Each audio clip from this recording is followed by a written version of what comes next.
ನಮಸ್ಕಾರ, ನಾನು ಪ್ರೀತಿಯ ಅಂಜಲಿ. ಸೊ ನನ್ನ ಪ್ರೀತಿಯ ಎಲ್ಲ ಜನತೆಗೂ MRP ಎಂಟರ್ಟೈನ್ಮೆಂಟ್ಗೆ ಸ್ವಾಗತ ಸುಸ್ವಾಗತ. ಸೊ ಇವಾಗ ನಮ್ಮ ಜೊತೆ ಇದ್ದಾರೆ ದಿಲ್ ಪಸಂದ್ ಹೀರೋಯಿನ್. ಹಲೋ ಮೇಡಮ್, ಹೇಗಿದ್ದೀರಾ? ಚೆನ್ನಾಗಿದ್ದೀರಾ? ಎಸ್, ನೀವು? ನಾನು ಕೂಡ ಸೂಪರ್ ಆಗಿದ್ದೀನಿ. ಸೊ ಹೇಗಿದೆ ಇವತ್ತಿನ ದಿವಸ? ತುಂಬ ಬ್ಯುಸಿ ಆಗಿದೆ, ತುಂಬ ಖುಷಿಯಾಗಿದೆ. ಸೊ ಇವಾಗ ಇವಾಗ ಎಕ್ಸಾಮ್ಗೆ ಹೋಗ್ತಾ ಇರಬೇಕಾದ್ರೆ ನಮಗೆ ಒಂದು ಸ್ವಲ್ಪ ತಡಪಡ ಅಂತ ಅನ್ನಿಸ್ತಾನೆ ಇರುತ್ತೆ. ಸೊ November 11 ನಿಮ್ಮ ಎಕ್ಸಾಮ್. ಸೊ ಹೇಗೆ ಅನ್ನಿಸ್ತಾ ಇದೆ ನಿಮಗೆ? ಡೆಫಿನೆಟ್ಲಿ ನೀವು ಹೇಳ್ದಂಗೆ ಆ ಡೇಟ್ ಹತ್ರ ಬರ್ತಾ ಎಲ್ರಿಗೂ ಒಂದು ಹೋಟೆಲ್ ಚಿಟ್ಟೆ ಎಲ್ಲ ಹಾರ್ತಾ ಇರುತ್ತೆ. ಬಟ್ ಅಷ್ಟೇ ಖುಷಿ ಕೂಡ ಇದೆ.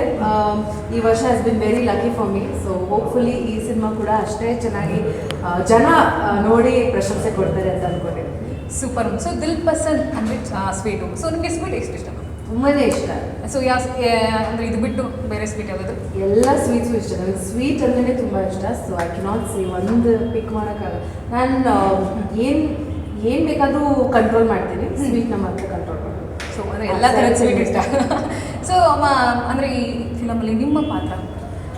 ಈ ಸಿನಿಮಾದಲ್ಲಿ ನನ್ನ ಪಾತ್ರದ ಹೆಸರು ಬಂದು ಐಶ್ವರ್ಯ ಅಂತ. So it's a very bold character, very ಒಂಥರ ಬಜಾರಿ, ಒಂಥರ ಜಗಳಗಂಟಿ ಪಾತ್ರದಲ್ಲಿ ಕಾಣಿಸ್ಕೊಂಡಿದ್ದೀನಿ. ನನ್ನ ಜೀವನಕ್ಕೆ, ನನ್ನ ರಿಯಲ್ ಲೈಫ್ ನಿಶ್ವಿಕಾಗೂ ಐಶ್ವರ್ಯಕ್ಕೂ ಒಂದು ಅಕ್ಕಿ ಕಾಳಷ್ಟು ಸಿಮಿಲಾರಿಟೀಸ್ ಇಲ್ಲ. ನನ್ನ ಆ ಥರ ನಾನು ಆ ಥರ ನೋಡ್ಕೊತೀನಿ ಅಂತ ನನಗೆ ಗೊತ್ತಿಲ್ಲ. ಸೊ ಸೀನ್ಸ್ ಮಾಡ್ತಾ ಐ ವಾಸ್ ಲೈಕ್ ಇಷ್ಟೆಲ್ಲ ಜಗಳ ಮಾಡೋಕ್ಕೆ ಬರುತ್ತೆ ನನಗೆ ಅಂತ. ಸೊ ಅಷ್ಟು ಡಿಫ್ರೆಂಟ್ ಆಗಿರುವಂಥ ಒಂದು ಪಾತ್ರ.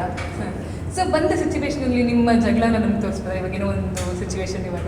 ಸೊ ನಾನು ಬರೋದೇ ಇಲ್ಲ. ಒಂದು ಎರಡು ಮಾತು ನಮಗೋಸ್ಕರ. ನನಗೆ ಕೋಪ ಅನ್ನೋದು ಬರೋದೇ ಇಲ್ಲ. ನಾನು ಮ್ಯಾಕ್ಸಿಮಮ್ ಕೋಪ ಬಂದರೆ ಅಳ್ತೀನಿ. ಸೊ ನೀವು ಜಗಳ ಮಾಡ್ಬೇಕಾದ್ರೆ ನಾನು ಅಳ್ತಾ ಕೂತೀನಿ ಅಷ್ಟೇ. ಸೊ ಪಾತ್ರ ಅಂತಾನೆ ಅನ್ಕೊಂಡು ನನಗೋಸ್ಕರ ಒಂದು ಎರಡು ಬೈಗುಣ ನಿಮ್ಮ ಬಾಯ್ದ ಏನ?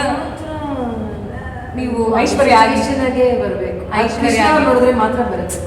ನಮ್ಮದೇ ಕೃಷ್ಣ ಅನ್ಕೊಳ್ಳಿ. ನೀವು ನೋಡಿದ್ರೆ ಬರೀ ಪ್ರೀತಿ ಬರ್ತಾ ಇದೆ. ಒಂದೆರಡು ಬೈಗುಣ ಆದ್ರೆ ಅಂದ್ರೆ ಇನ್ನು actually thank you so much. So ನೀವು ನಿಮ್ಮ ಎಕ್ಸ್ಪೀರಿಯನ್ಸ್ ಹೇಗಿತ್ತು ನಾಳೆ ಕೃಷ್ಣ ಮತ್ತು ಮೇಘನಾ ಅವ್ರ ಜೊತೆ ಸಿನಿಮಾದಲ್ಲಿ? ವರ್ಕ್ ಎಕ್ಸ್ಪೀರಿಯನ್ಸ್ ತುಂಬಾ ಚೆನ್ನಾಗಿತ್ತು. ಇಡೀ ಸೆಟ್ ಥರ ನಾವೆಲ್ಲ ಫ್ರೆಂಡ್ಸ್ ಥರ ಶೂಟ್ ಮಾಡ್ಕೊಂಡು ಹೋದ್ವಿ. ಆ್ಯಂಡ್ ಅಫ್ಕೋರ್ಸ್ ಒಂದು ಲೈಟ್ ವೇಟ್ ಸ್ಕ್ರಿಪ್ಟ್ ಇದ್ದಾಗ ಇಟ್ಸ್ ಲವ್ ಸ್ಟೋರಿ ಅಲ್ಲ. ಸೊ ಅಷ್ಟು ಏನು ಬಿದ್ದು ಎದ್ದು ಓಡಾಡೋ ಅಂಥ ಒಂದು ಪಾತ್ರಗಳಲ್ಲ. It's a very very light weight ಪಾತ್ರ. ಎಂಟರ್ಟೈನ್ಮೆಂಟ್ ಇಸ್ ಮೇನ್ ಕಾಂಟೆಂಟ್ ಇದರಲ್ಲಿ. ಸೊ ಹಾಗಾಗಿ ನಾವು ಶೂಟ್ ಮಾಡ್ಬೇಕಾದ್ರೆ ಅಷ್ಟೇ ಮಜಾ ಮಾಡ್ಕೊಂಡು ಶೂಟ್ ಮಾಡ್ತಿದ್ವಿ. ಆ್ಯಂಡ್ ಅಫ್ಕೋರ್ಸ್ ನಂದು ಮೇಘದು ಅನ್ಫಾರ್ಚುನೇಟ್ಲಿ ನಾವು ಒಟ್ಟಿಗೆ ಕಾಣಿಸ್ಕೊಳ್ಳಲ್ಲ ಆ್ಯಂಡ್ ಒಟ್ಟಿಗೆ ಶೂಟ್ ಮಾಡಿಲ್ಲ. ಬಟ್ ಸೆಟ್ಟಲ್ಲಿ ಮೀಟ್ ಮಾಡಿದ್ವಿ. ಅವ್ರ ನನ್ನ ಪಾರ್ಟ್ ಇದ್ದಾಗ ಅವ್ರು ಬರ್ತಿದ್ರು, ಅವ್ರದ್ದು ಒಂದು ಸೀನ್ ನಡೀತಾ ಇದ್ದಾಗ ನಾನು ಹೋಗಿದ್ದೆ. And we been good friends so far. ಅದು ಬಿಟ್ಟರೆ Krishna is a very easy actor to work with. ನಿಜವಾಗ್ಲೂ ಅವ್ರ ಜೊತೆ ಕೆಲಸ ಮಾಡೋದು, ಅವರು ತುಂಬ ಸುಲಭವಾದಂಥ ವಾತಾವರಣನ ಕ್ರಿಯೇಟ್ ಮಾಡ್ತಾರೆ. ಆ್ಯಂಡ್ ನನಗೆ ಕೃಷ್ಣ ಅವರು ಇದ್ರ ಹಿಂದೆನೇ ಪರಿಚಯ ಇತ್ತು, ಸಿನಿಮಾ ಮಾಡೋಕ್ಕೆ ಮುಂಚೆನೇ ಪರಿಚಯ ಇದ್ದಿದ್ದರಿಂದ ಆ ಒಂದು ಬಾಂಡಿಂಗ್ ಈಸಿ ಆಯಿತು, ಕೆಮಿಸ್ಟ್ರಿ ತರೋದಕ್ಕೆ ಆನ್ ಸ್ಕ್ರೀನ್. ಸೊ ಒಂದು ಒಳ್ಳೆ ಟೀಮ್ ಎಫರ್ಟ್. ಕೃಷ್ಣ ಬಗ್ಗೆ ಒಂದು ವರ್ಡಲ್ಲಿ ಹೇಳಬೇಕು ಅಂದರೆ easy going, very easy going. ಅವ್ರು ಏನು ತಲೆ ಕೆಡಿಸ್ಕೊಳ್ಳಲ್ಲ, ಏನು ಅವ್ರದ್ದೊಂದು ಆಡಂಬರ ಎಲ್ಲ ಏನಿಲ್ಲ. Star of course. ಅದು ತಲೆಯಲ್ಲೇ ಇಲ್ಲ. ಆರಾಮಾಗಿ ಬರ್ತಾರೆ, ಆರಾಮಾಗಿ ಇರ್ತಾರೆ. ಅವ್ರ ಸೆಟ್ಟಿಗೆ ಬರೋದು ಗೊತ್ತಾಗಲ್ಲ, ಹೋಗೋದು ಗೊತ್ತಲ್ಲ. ಅಷ್ಟು ಈಸಿಯಾಗಿ ಇರ್ತಾರೆ ಸೆಟ್. ಓಕೆ, ಸರ್ ಬಂದುಬಿಟ್ಟು ನಿಮಗೆ ಅಪ್ರೋಚ್ ಮಾಡ್ತಾರೆ ಸೊ ಸಿನಿಮಾಗೆ. ಸೊ ಆ ಒಂದು ಮೂಮೆಂಟ್ ಹೇಗಿತ್ತು? ಸೊ ಅದು ಹೇಗೆ, ಆ ಒಂದು ವಾತಾವರಣ ಹೇಗಿತ್ತು? ನನಗೆ ಮೊದಲನೇದಾಗಿ ಅಫ್ಕೋರ್ಸ್ ನಾನು ನಮ್ಮ ನ್ಯಾಷನಲ್ ಫಿಲ್ಮ್ಸ್ ಪ್ರೊಡ್ಯೂಸರ್ ಸುಮಂತ್ ಕ್ರಾಂತಿ ಸರ್ ಅವ್ರ ಆಫೀಸ್ಗೆ ಹೋಗಿ ಕಥೆನ ಕೇಳಿದೆ. ಶಿವತೇಜ ಸರ್ ನನ್ನ ಕತೆ ಹೇಳ್ತಾ ಇರ್ಬೇಕಾದ್ರೆ ನಾನು ಮಮ್ಮಿ ಒಂದು 1.5 hour ಕತೆ ಹೇಳಿದ್ರು. 1.5 hour ನಾವು ನಕ್ಕಿದ್ದೀವಿ. ಸೊ ಒಂದು ನರೇಶನ್ನೇ ಅಷ್ಟು ಮಜಾ ಕೊಡ್ತು ಅಂದರೆ ಅದನ್ನು ಕೂತು ನಾವು ಸಿನಿಮಾ ಆಸ್ ಅನ್ ಆಡಿಯನ್ಸ್ ನೋಡ್ಬೇಕಾದ್ರೆ ಎಷ್ಟು ಮಜಾ ಕೊಡುತ್ತೆ, ಆ ಪಾತ್ರಗಳನ್ನ ಮಾಡಬೇಕಾದ್ರೆ ಎಷ್ಟು ಮಜಾ ಕೊಡುತ್ತೆ. ಸೊ ಆ ಒಂದು ಇಂಟೆನ್ಷನ್, ಆ ಒಂದು ನನಗೆ ಆ ಒಂದು ಭರವಸೆ ಸಿಕ್ಕಿದಾಗಿಂದ I accepted this movie. And Shivateja sir ಪ್ರತಿ ಸೀನಲ್ಲೂ ಎಂಟರ್ಟೈನ್ಮೆಂಟ್ ಜನ ಕೊಡಬೇಕು ಅನ್ನೋ ಒಂದು ಫಿಕ್ಸ್ ಆಗಿ ಬಂದಿದ್ರು ಅನ್ಸುತ್ತೆ. ಸೊ ಅಷ್ಟು ಮಜಾ ಇದೆ, ಪ್ರತಿ ಸೀನಲ್ಲೂ ನೀವು ನಗ್ತೀರ. ಸೊ ಪ್ರೀವಿಯಸ್ ಫಿಲಮ್ಗಳನ್ನ ನೋಡಿದ್ರೆ ಸೊ ನೀವು ಇದನ್ನಾಗಿ ಆ್ಯಕ್ಟ್ ಮಾಡಿದ್ರೆ, ಸೊ ಇದರಲ್ಲೂ ಕೂಡ ಅಂದರೆ ಡಿಫ್ರೆಂಟ್ ಅಂದರೆ ಬೇರೆ ಫಿಲಮ್ಗಳಲ್ಲಿ ಇಲ್ಲದಿರುವಂಥದ್ದು ಈ ಫಿಲಮಲ್ಲಿ ಇದೆ ಅನ್ನೋವಂಥದ್ದು ಇಲ್ವಾ? ಮೊದಲನೇದಾಗಿ ನನ್ನ ಲುಕ್, ನಾನು ತುಂಬ ಗ್ಲಾಮರಸ್ ಆಗಿ ಕಾಣಿಸ್ಕೊಂಡಿದ್ದೀನಿ. ಹಿಂದೆ ನಾನು ಅಷ್ಟು ಇಷ್ಟು ಗ್ಲಾಮರಸ್ ಆಗಿ ಕಾಣಿಸ್ಕೊಂಡಿರಲಿಲ್ಲ. ಇನ್ನೊಂದು ನಾನು ಹೇಳ್ದಂಗೆ ಬಜಾರಿ ಕ್ಯಾರೆಕ್ಟರು, ಈ ಥರ ತರಲೆ ಕ್ಯಾರೆಕ್ಟರ್ ಮಾಡಿದ್ದೀನಿ, ಪಡಪಡ ಮಾತಾಡೋ ಕ್ಯಾರೆಕ್ಟರ್ ಮಾಡಿದ್ದೀನಿ, ಸೈಲೆಂಟ್ ಆಗಿರೋ ಕ್ಯಾರೆಕ್ಟರ್ ಮಾಡಿದ್ದೀನಿ, ಬ್ಲೈಂಡ್ ಕ್ಯಾರೆಕ್ಟರ್ ಮಾಡಿದ್ದೀನಿ.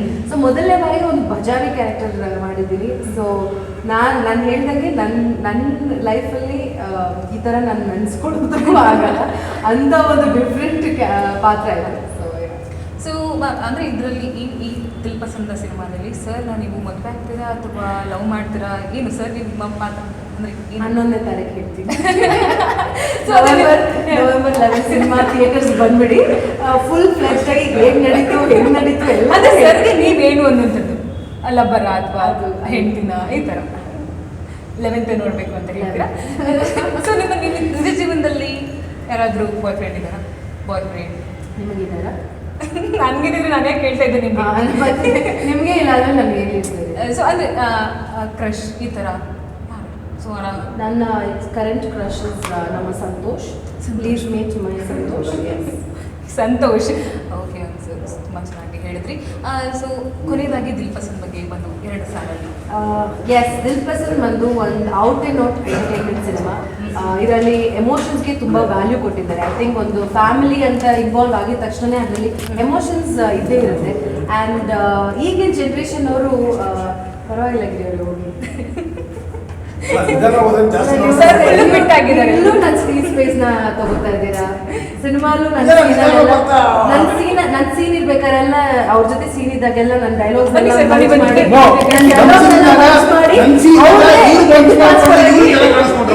ಅವರೇ ಎದ್ದು ಕಾಣಿಸ್ಬೇಕು ಅಂತ ನನ್ನ ಡೈಲಾಗ್ಸ್ ಎಲ್ಲ ಹಿಂಗೆ ಹೇಳಕ್ಕೂ ಬಿಡಲ್ಲ. ಅಷ್ಟು ಬೇಗ ತಗೊಂಡು ಈಗ ಇಂಟರ್ವ್ಯೂನಲ್ಲೂ ನನಗೆ ಚಾನ್ಸ್ ಕೊಡದೆ. ನನ್ನ favourite Nishvika. Thank you sir. So family ಅಂತ ಇನ್ವಾಲ್ವ್ ಆಗಿದ ತಕ್ಷಣ ಎಮೋಷನ್ಸ್ ತುಂಬ ಮುಖ್ಯ ಇರುತ್ತೆ ಅಫ್ಕೋರ್ಸ್. ಆ್ಯಂಡ್ ಈಗಿನ ಜನ್ರೇಷನ್ ಈಗಿನ ಒಂದು ಲೈಫ್ ಸ್ಟೈಲ್ ಏನಿದೆ ಅದನ್ನು ಅಂದರೆ ನಮ್ಮ ಜನ್ರೇಷನ್ ಲೈಫ್ ಸ್ಟೈಲ್ ಏನಿದೆ ಅದನ್ನು ಒಂದು ಫನ್ ರೀತಿಲಿ ಎಂಟರ್ಟೈನ್ಮೆಂಟ್ ರೀತಿಲಿ ತೋರ್ಸೋಕ್ಕೆ ಒಂದು ಪ್ರಯತ್ನ ಮಾಡಿದೆ ಇಡೀ ತಂಡ. Okay, thank you so much. So all the best. ನಾವು ಬರೋದೊಂದಕ್ಕೆ ನಾವೆಲ್ಲ ಕಾದರಿಂದ ಕಾಯ್ತಾ ಇದ್ದೀವಿ. ಗೊತ್ತಾಗಬೇಕಲ್ಲ ಮದುವೆ ಆಗಿದೆಯಾ ಇಲ್ವಾ ನವೆಂಬರ್ 11ಕ್ಕೆ ನಾವು ಕಾಯ್ತಾ ಇದ್ದೀವಿ. So thank you so much beautiful. Thank you so much.